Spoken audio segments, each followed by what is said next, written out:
Hi guys, Michelle Galliard here from Functional Medicine Centers.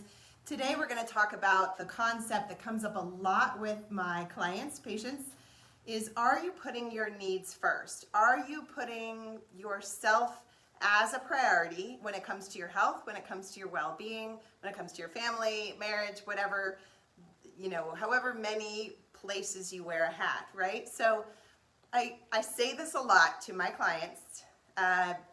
The concept on the airplane, do you put the oxygen mask on yourself before assisting others? And I find this is not just for women. With women, we need to put our oxygen mask on before assisting children, right? Before being a mother, we need to remember to put ourselves first. But I come across with male clients too, that they will put themselves into their business or their work or their accomplishments over their well-being. Like go, go, go, drive. Who cares as long as I'm achieving, right? And women will just serve and give to all these avenues and drive all across town to, soccer practices and lacrosse and basketball and dentist appointments and not put ourselves first, right? So it is a common thing for a lot of us. And so I challenge my clients a lot of the times, what are you doing to fill yourself? What are you doing to help fill your needs? Because we have essential needs, essential human needs: significance, love and connection, certainty, and I always forget that fourth one, but anyhow, growth, contribution.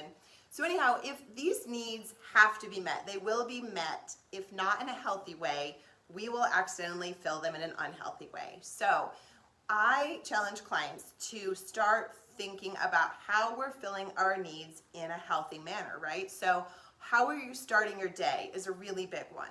Do you start your day? Doc has a lot of videos on this. I have them on my website and on some of my pages. How do you start your day? So we tend to both start with some sort of gratitude. I know I've mentioned in several other videos that when I was going through a lot of my health struggles and a lot of stress going on, I would wake up and I learned that what you think within the first 8 to 10 minutes of waking will kind of create the mood for your day. And so at first, when I was struggling like heck, I would at least force the smile, because it creates a physiological change.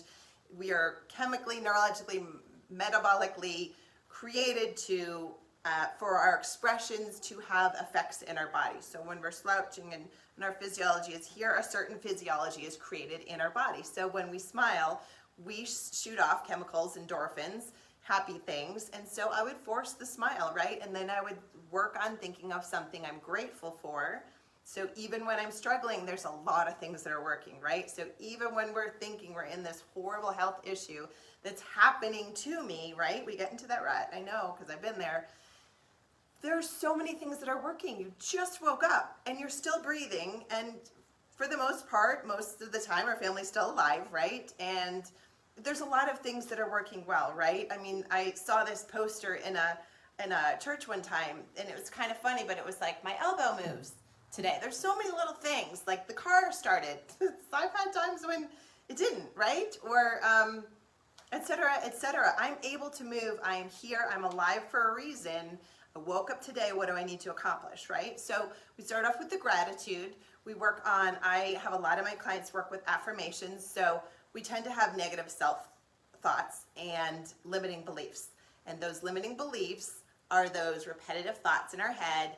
You're so whatever, stupid. You're not worthy. They're lies. They're coming from something else. They're lies. They may be lies that we heard in childhood or in formative teenage years that an awful boyfriend said or whatever. We all have things that are traumas in our lives, right? But we let those be recordings in our heads, and we let them become limiting beliefs that literally, why are you not accomplishing your goals?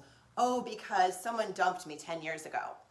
Really? Like, if you say that in your head, do those go together? And are you like, no, I'm justified. I didn't accomplish the things I wanted because that happened a long time ago. So if you hear yourself say that, those limiting beliefs, those negative self-talks, I help people reverse that self-talk to, I am strong. I am very powerful. I am beautiful. I am intelligent. I am, and I've said before, I'm a published author. It took me 14 months every single day of writing that before it finally happened, even after I'd written it, right? But you keep bringing forth that which is not as though it is. You keep creating your I ams, because when you get in those stuck points where you are feeling low energy, you are exhausted, you have been driving the kids all around town or, in 20 business meetings and you're just kind of done, right? That's when those little limiting beliefs start crawling in. But you have that backup of, no. I am strong. I am amazing. I am a child of God. I am, a gift to my children, etc. Whatever you need to be telling yourself every day, I do that in the morning. That creates my day. That creates how I walk the path of my day. And if you've heard the expression, if mama ain't happy, nobody happy, right? It's got to come from the South. It's got ain't in there. But anyways, it's so true. And it's not just women. I mean, men, you have your own thing. If daddy comes home from working and he's all grumbly, mumbly, beat down, it definitely affects the atmosphere. But literally the women, we really control the mood of how the kids feel, of how the hubby feels. If wifey's all stressed, everyone's kind of on eggshells, right? So focusing on what you can do to fill yourself. So do you have, if you're married or if you're dating, do you have date nights? It's really helpful. Doc and I have a weekly date night where I do insist on no talking about business or children. We get that done maybe on the drive, but when we're there, I use some apps that have open-ended questions of do you know what my favorite color is? Do you know what type of flowers I love? What would be your dream job in the future, etc. It's just these cute little open-ended questions that can really get you connecting again and talking about things that are not your everyday stressful things, but life, they're life, right? Talk about life again instead of what's not working. And do you get time off? Do you get time off? Do you get a break? Anyone? Anyone getting a break? You have to insist on a break because if mom ain't happy, nobody happy. I mean it, seriously.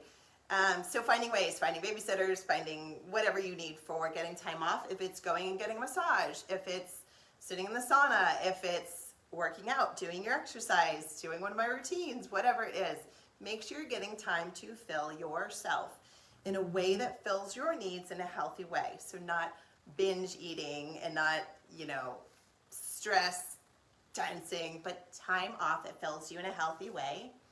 And another aspect is community friends. So I know what year we're coming out of when we were really not supposed to. And you go to the grocery store and literally people are like this. It used to be I would go to the grocery store and it was like, hey, so-and-so, you're here. It was like my social party of the year. And then last year happened where we literally weren't trained not to look up and not to make eye contact and not to speak through your mask. So funky time in human history, yes.